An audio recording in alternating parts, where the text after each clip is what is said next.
ഇവന്മാരുടെ ഈ നടപ്പും മട്ടും കണ്ടിട്ടാണ് യവന്മാരുടെ തന്തയെ വിളിച്ചത്. ഇപ്പൊ തന്നെ കണ്ടപ്പോ എനിക്ക് തന്റെ തന്തയ്ക്ക് വിളിക്കാൻ തോന്നുന്നു. അയ്യോ പപ്പ വരൂലട്ടാ, പപ്പ ഡെഡാണ്. തന്നെ ഇപ്പൊ ഈ കോളേജിലോട്ട് വിളിപ്പിച്ചെന്തിനെന്നറിയോ? എന്റെ മക്കൾ ടോപ്പർ എന്ന് പറയാനാണ്. ടോപ്പർ അല്ല, പോപ്പർ അടങ്ങാ രണ്ടും പൊട്ടിയത്. എന്റെ പൊന്നു പപ്പ ഇവരിപ്പോ പഠിപ്പിക്കണമെന്നില്ല, ഭയങ്കര ഉളപ്പാണ്. ആ സാർ ഓട്ടോമാറ്റിക് പഠിപ്പിച്ചിട്ട് ഗിയർ ഇടാനാ, കൊള്ളാല്ല.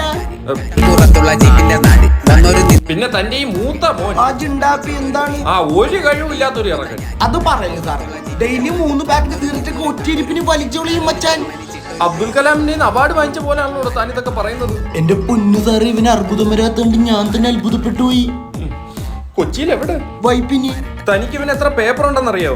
ഇന്നലെ ഞാൻ 2 പേപ്പർ ജോയിന്റ് അടിക്കാൻ വേണ്ടി കൊടുത്ത്. നീ പുതിയതല്ല വാങ്ങിച്ച. പപ്പ അറിയാതെ എന്തെങ്കിലും ചെയ്യുവോ? ആ ഇല്ല, അതങ്ങനെ സംഭവിക്കൂല. എടോ ആ പേപ്പർ അല്ലടോ സപ്ലൈ. സപ്ലൈയാ? എന്റെ പൊന്നു സാറേ, ഇവന്റെ അടുത്ത് ഞാൻ പറഞ്ഞാണ് ഇവിടെ ഞാൻ സപ്ലൈ ചെയ്തോളാന്ന്. ഞാൻ അറിയാണ്ട് ഇവിടെ നീ സപ്ലൈ ചെയ്താ എത്ര കിലോ വേണ്ടി വരും?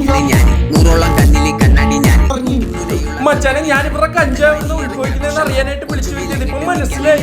എന്നാ മച്ചാനെ നമുക്ക് മഷ്റൂം എടുക്കാം, അത് ലീഗലാണ്. മച്ചാനെ ഞാൻ പച്ചിലൂടെ ജീവിച്ചോളാം മച്ചാനെ. മച്ചാൻ തെറിച്ച അപ്പൊ എന്റെ പിള്ളേര് വൈബല്ലേ വൈബേ. അപ്പൊ വൈപ്പിനി വന്ന് സാറിന് എന്ത് ചൊറയുണ്ടെങ്കിലും നമ്മ വിളിച്ചാൽ നമ്മ വിളിപ്പുറത്തെത്തും. അപ്പൊ അല്ല മച്ചാനെ, മച്ചാൻ തെറിച്ചോ. അപ്പൊ ഫീസ് എന്താ ഞാൻ പഠിപ്പിച്ചോളാം.